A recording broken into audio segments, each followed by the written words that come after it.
Hi, I'm Dennise Ross from Wapaka Hometown Pharmacy, and today I'm going to be reading Christmas Trolls by Jan Brett. I'm Treva, and the day my brother Sammy and I went to our neighbor's farm to pick out a Christmas tree was the beginning of the most unforgettable Christmas I ever had.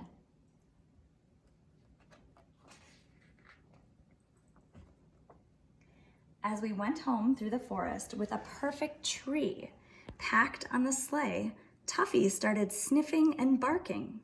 I couldn't see anything, but I felt sure someone was watching us.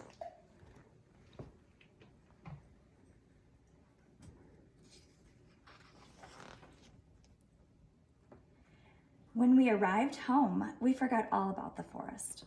Mom and Dad had put out our boxes of Christmas ornaments to decorate the tree. Sammy and I put evergreen wreaths, mistletoe, and holly all around the house. We had already wrapped our presents and hidden them away for Christmas morning.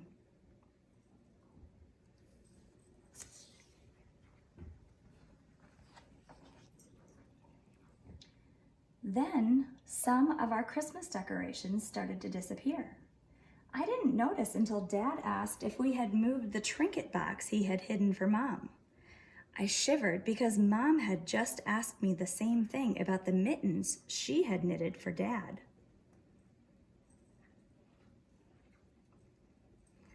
Sammy and I looked in all the usual hiding places, but we couldn't find them. Tuffy was acting strange too. He sniffed and barked and ran around in circles as if he were looking for something.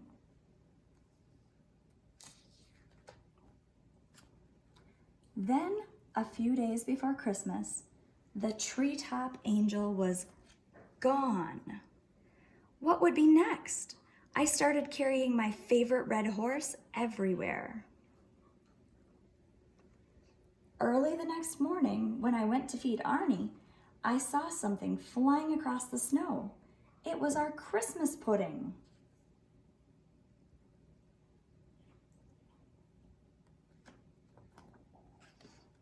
I harnessed Arnie, bells and all, and raced after it into the forest. As I got closer, I could see that our pudding was being carried along, pincushioned to the top of a hedgehog. I didn't know what to do, so I yelled, "Stop! Come back!" But it didn't stop until it reached the bottom of 4 fir trees. The hedgehog put the pudding down and scampered off. Just then, the trees started rocking back and forth. Suddenly, a funny-looking ladder dropped down from above, and 2 trolls scurried down, pouncing on the pudding before I could even move. They pulled it back and forth as they went up the ladder, squabbling all the way to the top.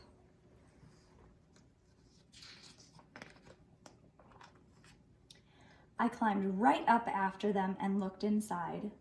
There on the floor of their troll house were all of our Christmas things in a heap. The trolls were grabbing at them, each one wanting what the other one had.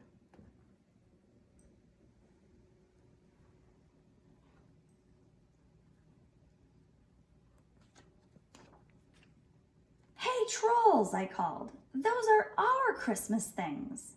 The trolls dove onto the pile, clutching our gifts. "Mine," they clamored. "Mine, mine!" I looked at them and had to smile. Their shirt tails were hanging out, their pants were torn and patched, their cheeks were bright red, and their hair was standing straight up from all the pulling and tugging at each other. "Christmas!" they wailed. "We want Christmas!" "You want Christmas?" I asked, puzzled. "Yes," they shouted. "Give us Christmas!" "Well, you can't just take Christmas," I said. The trolls looked surprised. They squeaked, they gulped, they shuffled their feet. "Want Christmas," they said, sounding miserable.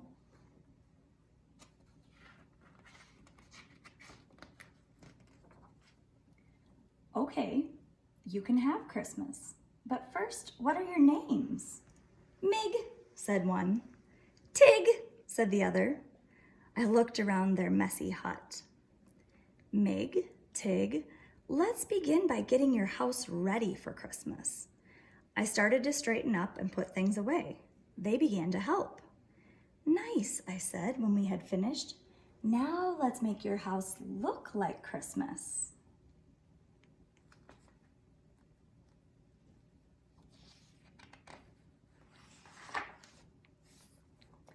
We went outside and gathered evergreens, berries, and pine cones. Now we need a Christmas tree, I told them. That's easy. You live in the trees, so you can have 4 trees instead of just 1 if you want to. Christmas trees, they shouted, jumping up and down, and we decorated each of the trees that held up the troll house.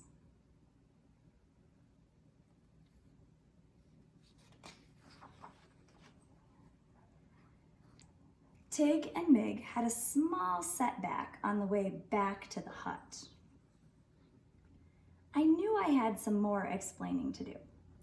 When I first got here, you were snatching things for yourselves and acting really grumpy. Try playing together and having some fun. Fun? They asked. I showed them how to jump rope. I told them how much I liked their tail knots and earrings. They smiled shyly and started tucking in their shirt tails. Nice hair, pretty belt, they said, grinning at me. And they taught me a little troll dance. They were catching on.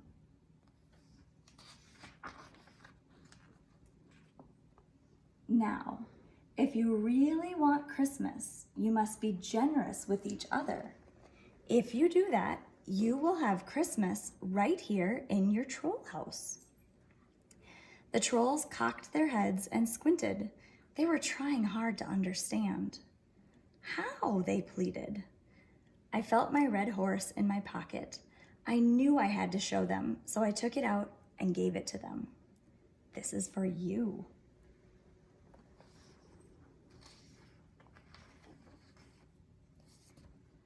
The trolls squealed and jumped up and down with glee. They took turns, passing my horse back and forth, happily playing with it together. It was time for me to go home.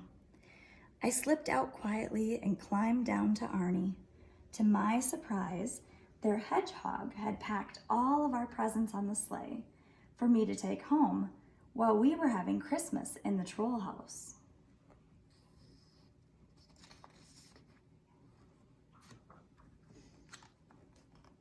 On Christmas morning, Sammy and I ran downstairs to find our tree alight with candles and our stockings filled.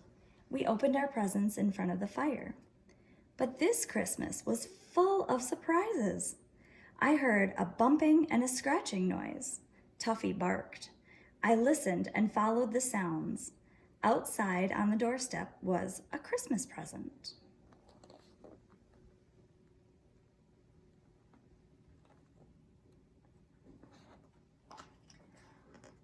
I unwrapped it and found a wild and wonderful troll horse. Tig and Mig, I exclaimed.